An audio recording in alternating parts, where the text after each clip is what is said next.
मेरे YouTube channel Chauhan Kadma पे आप सभी का स्वागत है। सबसे पहले आप मेरे YouTube चैनल को सब्सक्राइब कर लीजिए और जो बेल आइकन दिख रहा है उसको प्रेस कर लीजिए, ताकि कोई भी पढ़ाई से रिलेटेड अगर मैं वीडियो बनाता तो उसको नोटिफिकेशन आपको मिल जाएगा। आज हम 10+1 की जो ज्योग्राफी की बुक है उसके अंदर सेकंड चैप्टर है संरचना तथा भूआकृतिक विज्ञान, यानी कि स्ट्रक्चर एंड फिजियोग्राफी, उसको लेकर चर्चा करेंगे।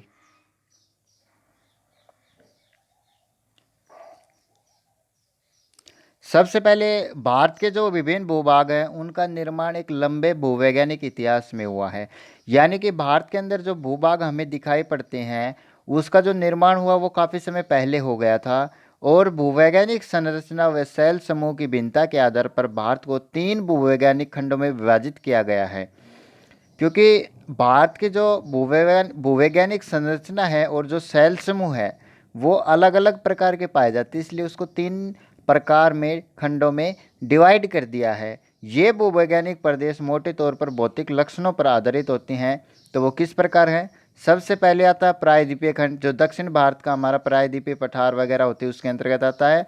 उसके बाद आता है हिमालय और अन्य अतिरिक्त प्रायद्वीपीय पर्वत श्रेणियाँ, यानी कि नॉर्थ इंडिया के अंदर हिमालय पर्वत पड़ता है जो जम्मू कश्मीर से लेकर अरुणाचल प्रदेश तक फैला हुआ है। और प्रायद्वीपीय जो हमारा पठार है वहाँ पे पर्वत श्रेणियाँ भी पाई जाती है। ठीक है, नीलगिरी की हो गई, अन्नामलाई की हो गई, ठीक है, इस प्रकार। उसके बाद आता है सिंधु गंगा ब्रह्मपुत्र का मैदान, जो होता है हमारे जो हमारे हिमालय पर्वत है और जो प्रायद्वीपीय पठार उसके मध्य भाग में जो पड़ता है सिंधु गंगा ब्रह्मपुत्र का मैदान। आइए हम सबसे पहले बात करते हैं प्रायद्वीपीय खंड की। तो उसका पहला पॉइंट बताता है कि भारत के दक्षिण भाग में स्थित पठारी जो प्रदेश है अति प्राचीन चट्टानों से बना हुआ है। क्योंकि जो पठार है हमारा वो काफ़ी साल पहले ही उसका निर्माण हो गया था, इसलिए उसकी जो चट्टानें वो काफ़ी प्राचीन है। जो गोंडवाना लैंड से अलग हुआ है खंड जो है तीन ओर से समुद्र से घिरा है। आप सभी को पता है जो हमारा प्रायद्वीपीय पठार है वो अरब सागर, बंगाल की खाड़ी और हिंद महासागर से घिरा हुआ है, जो कि गोंडवाना लैंड से क्या हुआ था, अलग हुआ था, इसलिए इसको प्रायद्वीपीय पठार के नाम से जाना जाता है। इस पठार की प्रमुख विशेषता यह है कि यह कर्मिक अपर्दन चक्कर साइकिल ऑफ इरोजन के कारण घिसकर जीर्ण अवस्था में पहुंच चुका है। यानी कि ये जो पठार है यहाँ पे नदियों द्वारा अपर्दन होता रहता है, ठीक है, या काफ़ी समय के बाद जो हमारी सन, जो हमारा सूर्य, उसकी रेडिएशन जो इसके ऊपर पड़ती है, तो ये जो पठार है काफ़ी लंबे समय अंतराल के बाद क्या हो जाता है, चट्टानें कमज़ोर हो जाती है, इसलिए इसका अपर्दन वगैरह होता रहता है, इसलिए जीर्ण अवस्था में क्या है, पहुंच चुका है। यहाँ पे खड़ी कटके हैं, यानी कि आपने ट्रायंगल त्रिभुज वगैरह देखा होगा, उसी प्रकार कटके होती हैं। और द्रोणी घाटियाँ, यानी कि जो घाटियाँ आपने जैसे कोई पर्वत देखा उसके साइड में जो घाटी वगैरह होती है, तो इस प्रकार द्रोणी घाटियाँ यहाँ के अपर्दित पद धरातल की एक रूपता को भंग कर देती है। यानी कि जो अपर्दन होता है नदियों द्वारा, तो कटके बीच में आ जाती है या फिर कोई घाटी बीच में आ जाती है, तो जो अपर्दन होता है उसको क्या कर देती है, यानी कि एक तरह से भंग कर देती है अपर्दन को। सेकंड पॉइंट बताता है कि भारतीय प्लेट पर स्थित इस चापाकार प्रायद्वीपीय की उत्तरी सीमा कटी फटी है। यानी कि जो ये प्रायद्वीपीय पठार है, ये नॉर्थ से प्रायद्वीपीय जो पठार पड़ता है, यानी कि अरावली पर्वत श्रृंखलाओं के साथ साथ जो पड़ता है, तो इसकी जो पठार है ये कटा फटा है बीच में से। इसी प्रकार जो ये कच्छ से आरंभ होकर अरावली पहाड़ियों के पश्चिम से गुजरती हुई दिल्ली तक और फिर गंगा व यमुना नदी के समानांतर राजमहल की पहाड़ियों व गंगा के डेल्टा जो है उस तक पहुंच जाता है। यानी कि जो अरावली पर्वत है हमारा, जो गुजरात से लेकर दिल्ली तक फैला है, उसके पश्चिम पश्चिम साइड से प्रायद्वीपीय पठार होता हुआ दिल्ली तक, और फिर यमुना नदी हमारी और गंगा नदी जो बहती है उसके साथ साथ राजमहल की पहाड़ियों को पार करके गंगा का डेल्टा जो है वहाँ तक यह चला जाता है। इसके अतिरिक्त उत्तर पूर्व में स्थित शिलांग, यानी कि मेघालय की जो राजधानी है शिलांग, उसका पठार और कर्बी एंगलोंग का जो पठार है इस प्रायद्वीप के उत्तर पूर्वी किनारे की रचना करते हैं। यानी कि जो कर्बी एंगलोंग का पठार है, मेघालय का पठार है, वो जो इस पठार की उत्तर पूर्वी जो किनारे है उसकी रचना करता है। और अगर हम पश्चिम की साइड के कोने की रचना करें, यानी कि पश्चिम साइड जो राजस्थान में पड़ता है पठार का हिस्सा, उस कोने की बात करें तो वहाँ पे कैराना की पहाड़ियाँ इस खंड का पश्चिमी कोना बनाती हैं। वर्तमान में दोनों भाग मुख्य पठार से अलग दिखाई पड़ती हैं। इसका कारण क्या है कि पश्चिम बंगाल में मालदा भ्रंश है, यानी कि जो पश्चिम बंगाल पड़ता है हमारा, वहाँ पे एक मालदा भ्रंश है, ठीक है। तो वहाँ पे क्या होता है, इसके उत्तर पूर्व में क्या बताया था मैंने अभी अभी, मेघालय का पठार, कार्बी एंगलोंग का पठार बताया था। और इसके पश्चिम साइड में जो पश्चिम बंगाल, उसके पश्चिम साइड में पड़ती है छोटा नागपुर का पठार। ये छोटा नागपुर का जो पठार है ये, और जो कर्बी एंगलोंग का जो पठार है उसके बीच में मालदा बनंस घाटी है। लेकिन अब ये क्या हो गया है, जो मालदा बनंस घाटी ने इन दोनों पठारों को अलग किया था, उसके बाद क्या हो गया, नदियों ने इस भ्रंश में जो भी जलोढ़ मिट्टी या कुछ भी बहा के लेके आती है उसको डिपॉजिट करती रहती है, इसलिए निक्षेप करने के कारण क्या हो गया, ये एक तरह से मतलब समतल हो गया है, ठीक है। राजस्थान में कैराना की पहाड़ियाँ तक यह प्रायद्वीपीय मरुस्थल से ढका हुआ है, ठीक है। अब इसकी तीसरा जो पॉइंट है उसकी बात करते हैं। अगर इस पठार के हम जो शैलों का निर्माण करें तो ये नाइस व ग्रेनाइट जो प्राचीनतम भूपर्वतीय शैल है उससे इसका निर्माण हुआ है, जिसका जन्म पूर्व कैम्ब्रियन युग में निक्षेपित अवसादों के समुद्र की सतह से ऊपर उठने से हुआ था। यानी कि जो पूर्व कैम्ब्रियन युग था उस टाइम जो अवसाद डिपॉजिट किए गए थे तो उनका क्या हुआ, वो समुद्र से, वो सतह से ऊपर उठ गई।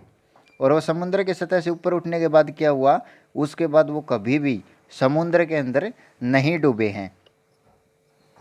आज तक यह सपाट भूमि एक दृढ़, अगम्य व अलचीले खंड के रूप में कायम है, ठीक है। आज भी ये सपाट रूप, ये जो भूमि है सपाट रूप से हम इसको देख सकते हैं। इसलिए इस पठार की तुलना उत्खंड से भी की जाती है।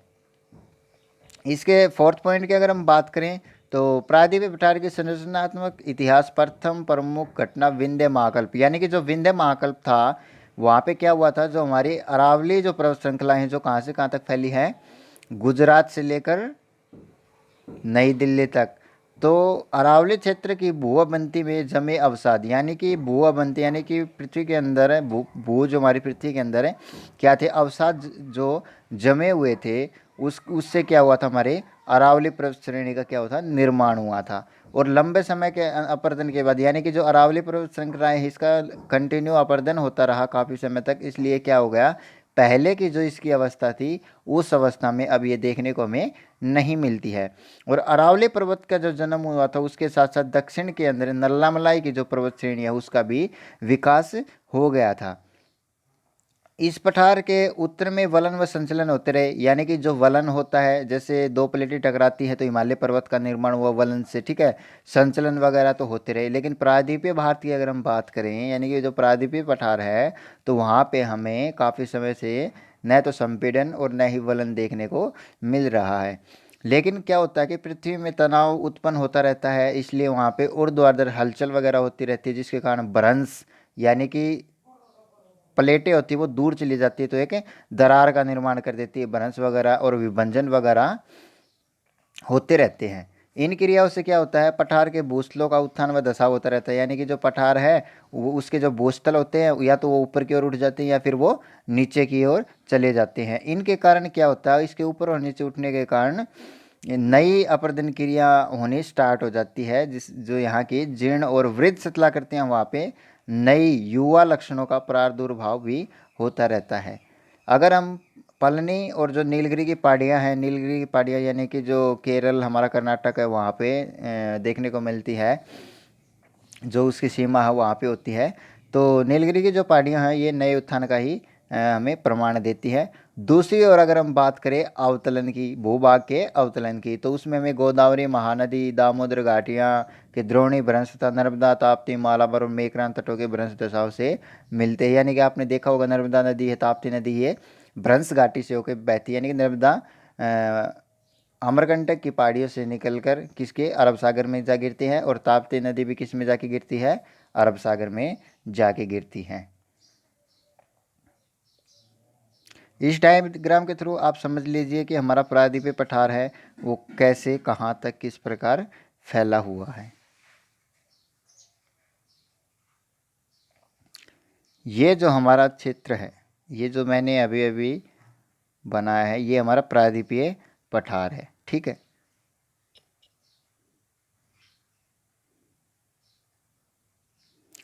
अगर हम अब इसके फिफ्थ पॉइंट की बात करें तो हिमालय के उत्थान के समय प्रायद्वीपीय पठार पर निम्नलिखित दो महत्वपूर्ण घटनाएं घटित हुई थी। यानी कि जब हिमालय पर्वत हमारा बना था तो उस समय प्रायद्वीपीय जो पठार था वहाँ पे दो घटनाएं घटी थी। तो पहली घटना क्या थी कि पठार के उत्तरी तथा पश्चिमी भागों पर विस्तृत ज्वालामुखी उद्भेदन हुआ था। जो हमारा पठार है उसके उत्तर पश्चिम में, यानी कि आप डायग्राम में देखिए, जो हमारा गुजरात, महाराष्ट्र, कर्नाटक वगैरह, मध्य प्रदेश पड़ता है, तो यहाँ पे 5 लाख वर्ग किलोमीटर में ज्वालामुखी फटने के कारण क्या हो गया था, लावा का जमाव हो गया था। यानी कि पृथ्वी के अंदर ये मैग्मा कहलाता है और बाहर निकलते ही लावा का रूप धारण कर लेता है। दूसरा पॉइंट इसका ये था कि दक्षिण पठार का पश्चिम भाग धंस गया, जिससे अरब सागर का निर्माण हुआ। आप देख सकते हैं ये जो गुजरात है इसके दक्षिण में, जो ये मुंबई साइड के पश्चिम साइड में पड़ता है, तो ये हमारा क्या पड़ता है, अरब सागर पड़ता है, जो प्लायोसिन युग में इसका निर्माण हुआ था। सिक्स्थ पॉइंट की अगर बात करें तो भूमि के इस निमज्जन ने पश्चिमी घाट को उबारकर पर्वतमाला का रूप दे दिया और भू-आकृतिक विषमता का प्रदान कर दी। यानी कि जब अरब सागर से, यानी कि अरब सागर का निर्माण हुआ तो इसके साथ जो लगता हुआ हिस्सा तो वो नीचे धंस गया था, जिससे अरब सागर का निर्माण हुआ। तो इसके बाद यहाँ पे पश्चिमी साइड पश्चिमी घाट का निर्माण हो गया था। आप ये हिस्सा जो है पश्चिमी घाट का निर्माण हो गया था। ठीक है,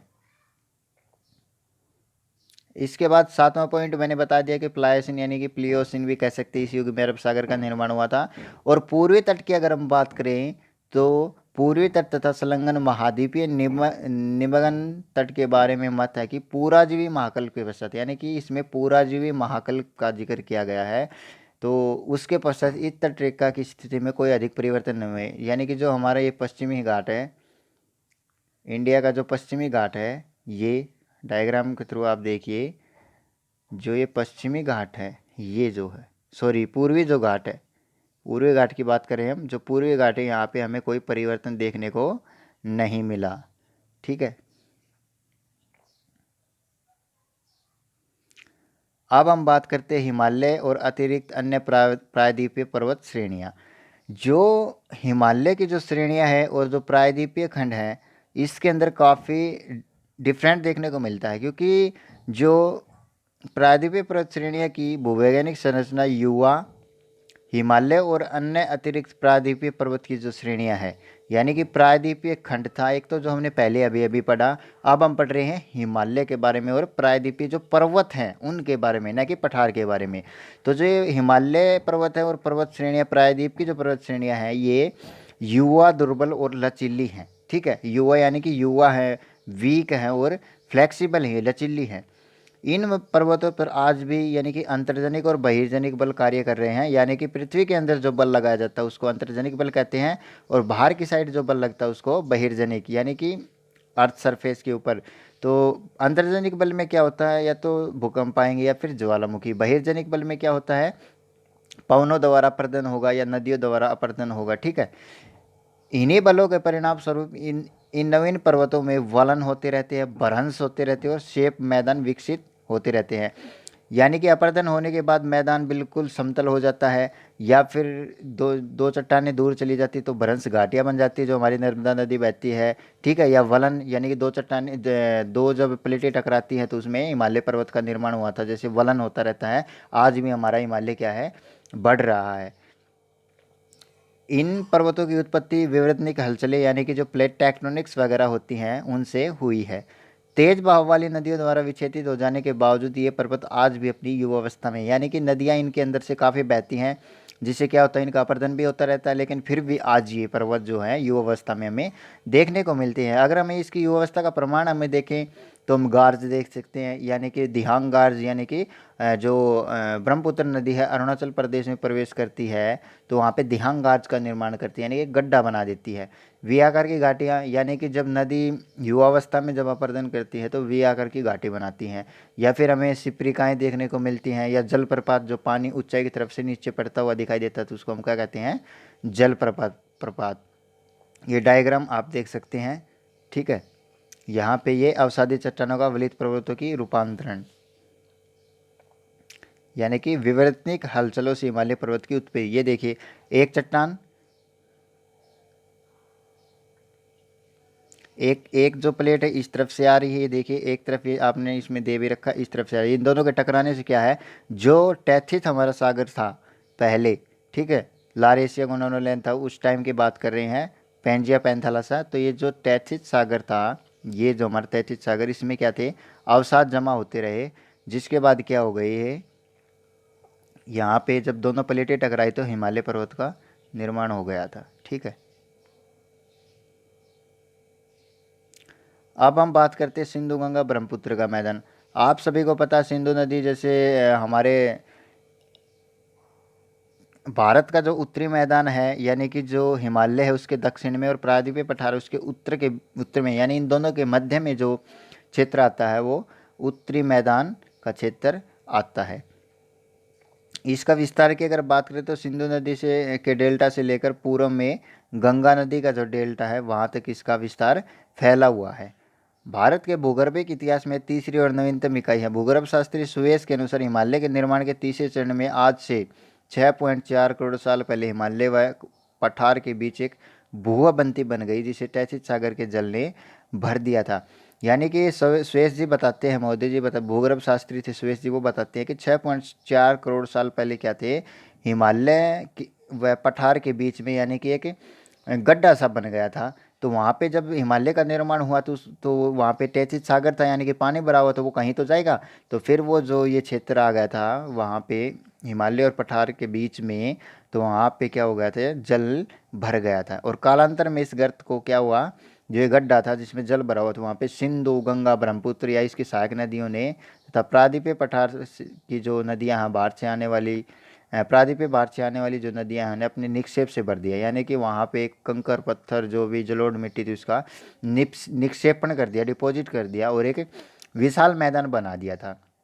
इस मैदानों में जलोढ़ की औसत गहराई की अगर हम बात करें, यानी कि जो नदियाँ जलोढ़ मिट्टी बहा के लेके आती है उसको डिपॉजिट कर देती है, तो वहाँ पे 1000 से 2000 मीटर तक वो हमें मिट्टी, अगर हम उसकी खुदाई करेंगे तो 2000 मीटर की गहराई तक जाने पर भी हमें जलोढ़ मिट्टी मिलेगी, क्योंकि वो गर्त जो था वो काफ़ी गहरा था, क्योंकि एक तरफ पठार था दक्षिण साउथ की तरफ और नॉर्थ की तरफ हिमालय पर्वत था।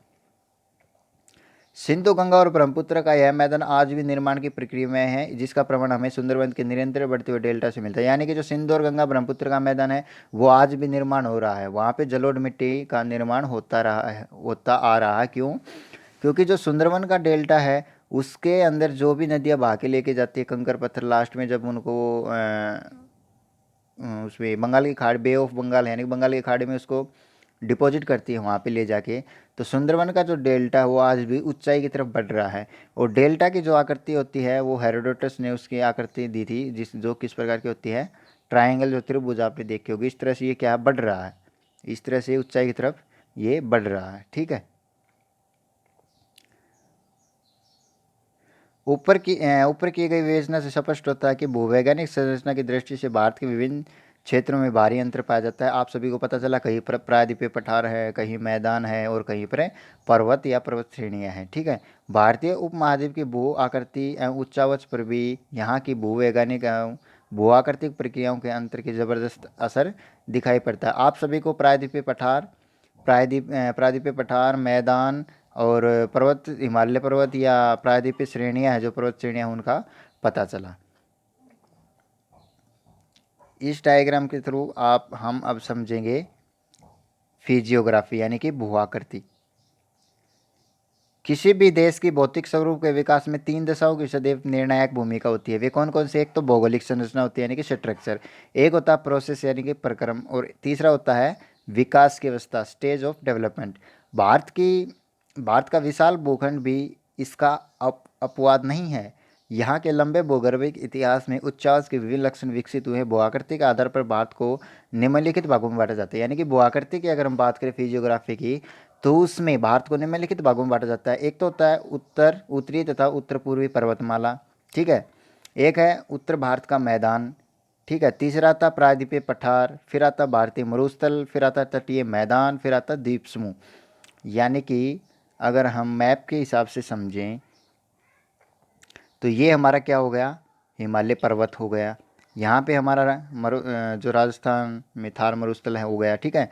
ये तटीय मैदान हो गया, यहाँ पे द्वीप हो गए, अंडमान निकोबार लक्षद्वीप, ठीक है, ये मैदान हो गया, ये जो क्षेत्र ये क्या है, मैदान हो गया। इस प्रकार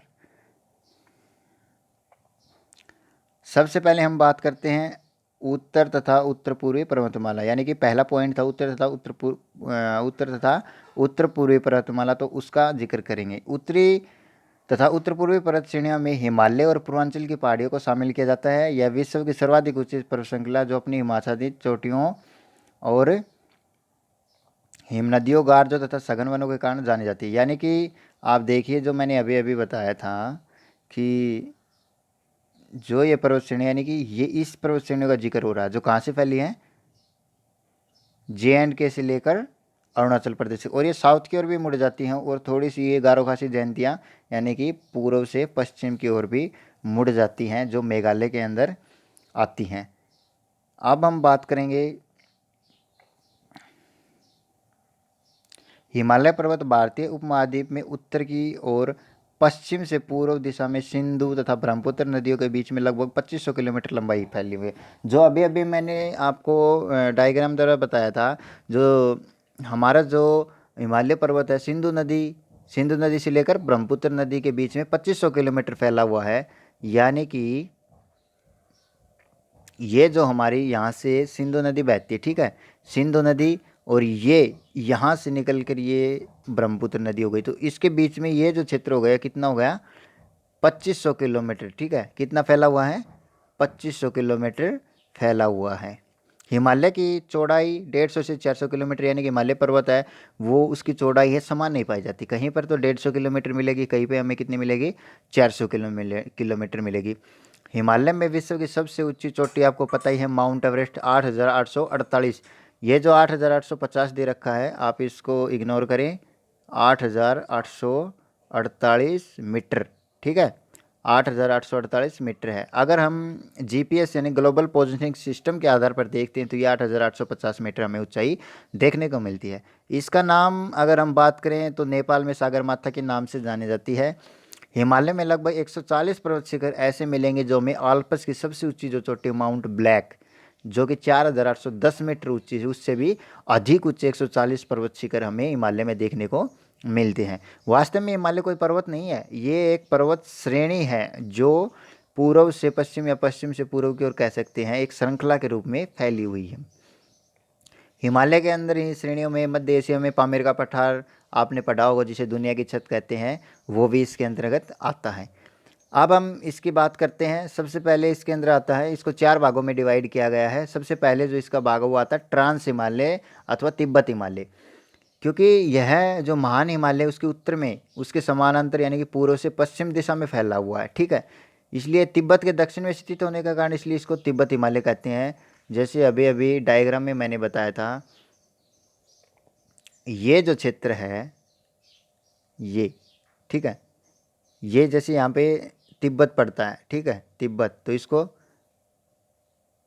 पामीर का पठार, यानी कि ये पामीर का यहाँ पे पठार है, ठीक है, इसलिए ये क्या है कि हमारा जो हिमालय है उसके उत्तर में पड़ता है। उत्तर में पड़ने के कारण क्या है, इसको उत्तर में पड़ने के कारण इसको ट्रांस हिमालय अथवा तिब्बत का हिमालय कहते हैं। इसकी अगर हम लंबाई की बात करें तो वो 960 किलोमीटर है और ऊंचाई है 4100 से 5700 मीटर, यानी कि कहीं तो 4100 मीटर इसकी ऊंचाई, कहीं पे 5700 मीटर देखने को मिलेगी। इसके मध्य में इस श्रेणी की 225 किलोमीटर और पूर्वी और पश्चिमी किनारों पर 40 किलोमीटर चौड़ा, यानी कि मध्य की अगर बात करें इसकी हिमालय की तो 225 किलोमीटर क्या है ये चौड़ा, और जो अगर इसके पश्चिम किनारों और पूर्वी किनारों की बात करें तो 40 किलोमीटर इसकी चौड़ाई है। इस श्रेणी में कराकोरम, लद्दाख, जास्कर और कैलाश श्रेणियों की सम्मिलित है। यानी कि अभी अभी देखो, हम डायग्राम द्वारा मैं बताता हूँ, इसके अंदर ये देखिए आप, कैलाश, जास्कर जो भी श्रेणी अभी अभी मैंने बताई, ये देखिए लद्दाख, ये जास्कर है, और ये कराकोरम श्रेणियाँ इस हिमालय के अंदर ट्रांस या तिब्बत हिमालय के अंतर्गत आती हैं। यह श्रेणी बंगाल की खाड़ी में गिरने वाली नदियों तथा भारत के उत्तर की ओर स्थित जिलों में गिरने वाली नदियों के बीच जल विभाजन का कार्य करती है। यानी कि ये जो हिमालय है ये बंगाल की खाड़ी के अंदर जो गिरने वाली नदियां हैं और जो भारत के उत्तर की ओर स्थित झीलें वगैरह जैसे उल्लर झील वगैरह, डल झील है, तो उनमें जो गिरने वाली नदियाँ ना उसके बीच में जल विभाजक का कार्य करती है, यानी कि ये दोनों तरफ बहने वाली नदियों में दोनों तरफ बांट देती है एक तरह से। ठीक है, बीच में एक रेखा से बना देती है, यानी कि पर्वत की तरह, इसलिए उसको दोनों तरफ नदियाँ, दूसरी साइड नॉर्थ की साइड गिर जाती है एक नदियाँ, और एक नदियाँ किस साइड चली जाती हैं, बंगाल की खाड़ी की तरफ। इस श्रेणी की मुख्य चोटी है गॉडविन ऑस्टिन, जो कि हमारी भारत की सबसे ऊंची चोटी है, 8,611 मीटर ऊंची है, केटू नाम जिसका है। और यह चोटी कश्मीर के अंदर है, यानी कि पाक के अधिकृत, यानी कि पाक के अंडर ये आती है, जो पाक के अंडर कश्मीर आता है ना उसके अंदर ये आती है। सेकंड नंबर पे आता है वृत्त हिमालय या आंतरिक हिमालय, ग्रेट हिमालय और इनर हिमालय। यह हिमालय पर्वत की सबसे ऊंची चोटी है, हिमालय पर्वत की सबसे ऊंची श्रेणी है ये वृत्त हिमालय जिसको हम कहते हैं। इसकी चौड़ाई और ऊंचाई अगर हम बात करें तो इसकी औसत ऊंचाई है 6,000 मीटर, और इसकी चौड़ाई कितनी है, 25 किलोमीटर, यानी कि औसत ऊंचाई दी गई 6,000 मीटर, यानी कि इसकी ऊंचाई एक समान नहीं होती, कहीं अधिक होती है कहीं कम होती है, इसलिए औसत इसकी जो निकाली जाएगी वो 6,000 मीटर है, और चौड़ाई कितनी है, 25 किलोमीटर। विश्व की जो उच्चतम चोटियाँ इस श्रेणी में स्थित हैं, जैसे माउंट एवरेस्ट हो गई, कंचनजंगा हो गई, मकालू, धौलागिरी, नंगा पर्वत, अन्नपूर्णा, नंदा देवी और नमचा बरवा। नंगा पर्वत J&K में है, और माउंट एवरेस्ट कहाँ पे होगा, नेपाल में होगा। नमचा बरवा हमें पता है जो 7,756 है, और नंगा पर्वत 8,126, माउंट एवरेस्ट 8,848, इसके अंदर सभी दे रखे हैं, आप अच्छे से देख लेना। नमचा बरवा की जो श्रेणी है 7,756 जो मीटर है, ये हमारे जो सिक्किम है और चाइना उसकी सीमा के ऊपर है।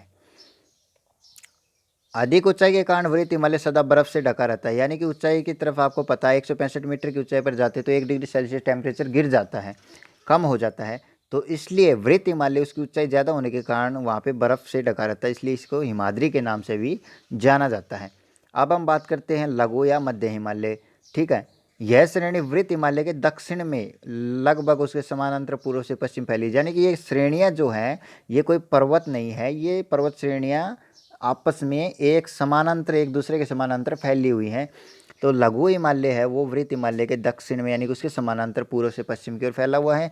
इसकी औसत चौड़ाई कितनी है, 80 किलोमीटर। ऊंचाई की बात करें तो 3700 से 4500 मीटर इसकी क्या है, ऊंचाई है। इस श्रेणी की कई शाखाएं हैं, जैसे पीर पंजाल है, धौलाधार है, प्रसिद्ध है वो। ठीक है, हम इसको डायग्राम में देखते हैं, जो पीर पंजाल है वगैरह है जो भी है, धौलाधार, तो ये देखिए आप, पीर पंजाल और धौलाधार, ये देखिए पीर पंजाल, ठीक है, ये है धौलाधार।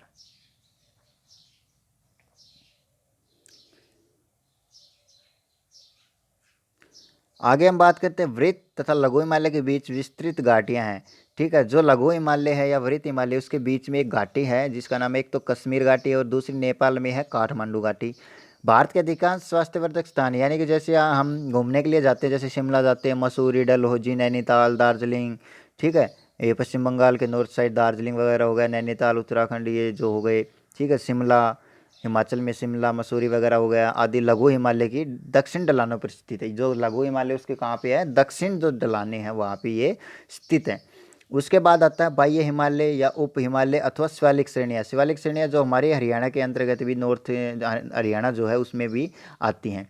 यह श्रेणी लघु हिमालय के दक्षिणी इसके समानांतर पूर्व से पश्चिम दिशा में फैली। मैंने बताया था अभी अभी कि ये जो श्रेणियाँ हैं ये एक दूसरे के समानांतर फैली हुई हैं। ठीक है, इसकी चौड़ाई है 10 से 50 किलोमीटर और ऊंचाई 900 से 1200 मीटर तक इसकी ऊंचाई पाई जाती है। यह हिमालय पर्वत श्रृंखला की अंतिम श्रेणी आती है, यानी कि मैंने बताया था हिमालय 4 भागों में डिवाइड किया गया है।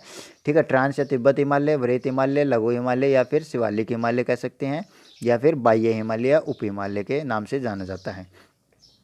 इसके दक्षिण भारत का उत्तरी मैदान शुरू हो जाता है, यानी कि जो शिवालिक की जो पहाड़ी आ जाती है उसके बाद मैदान, भारत का जो उत्तरी मैदान है उसका निर्माण शुरू हो जाता है। लघु हिमालय तथा बाह्य हिमालय के बीच कहीं कहीं कुछ समतल संरचनात्मक घाटियाँ भी पाई जाती हैं। ठीक है, इनके बीच में लघु हिमालय और बाह्य हिमालय के बीच में क्या पाई जाती है, कुछ समतल संरचनात्मक घाटियाँ वगैरह पाई जाती हैं, यानी कि घाटी गहराई जिसकी होती है। आपने कभी पर्वत देखे होंगे, घाटियाँ वगैरह देखे होंगे, हमारे अगर महेंद्रगढ़ साइड जाते हैं तो भी घाटी आती है,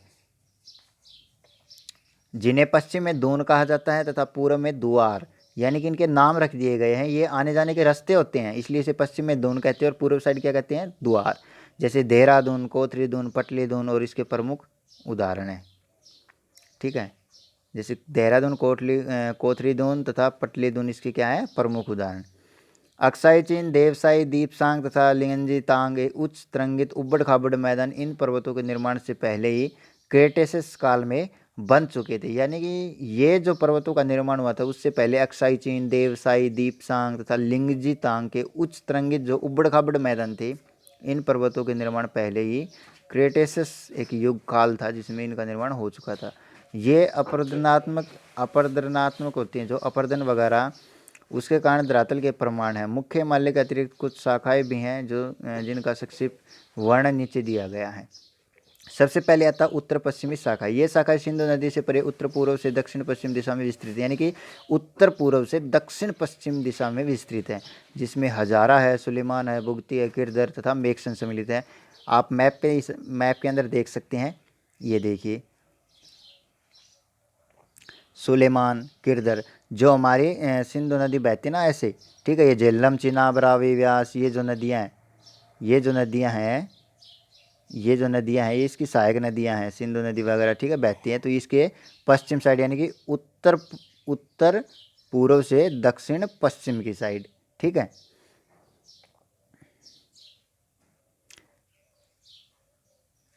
इसमें कौन कौन सी शामिल थी, हजारा, सुलेमान, बुगती, किरदर तथा मेक्सन सम्मिलित है। फिर आता उत्तर पूर्वी शाखा, यानी कि असम के उत्तर पूर्व में हिमालय पर्वतमाला ब्रह्मपुत्र नदी को पार करके दक्षिण पश्चिम की ओर मुड़ गई है। ये हिमालय की पूर्वी शाखाएं हैं, या ये भारत तथा म्यांमार के बीच अंतर्राष्ट्रीय सीमा बनाती है। उत्तर से दक्षिण की ओर फैली इन श्रेणियों की मुख्य पहाड़ियों के नाम है पटकाई, मणिपुर, मिजो आदि है। असम में इनकी एक शाखा पूर्व से पश्चिम की ओर विस्तृत है, जिसकी मुख्य पहाड़ियाँ गारो खासी, जयंतिया तथा लुसाई आदि। गारो खासी, जयंतिया और कर्बी एंगलोंग मिकिर पहाड़ियाँ प्राचीन चट्टानों से बनी, संरचना की दृष्टि से प्रायद्वीपीय पठार के भाग हैं। इन्हें मेघालय का पठार कहते हैं। मेघालय का शाब्दिक अर्थ मेघ हो, यानी कि बादलों का घर है। आप इसको अब डायग्राम द्वारा अच्छे से समझिए।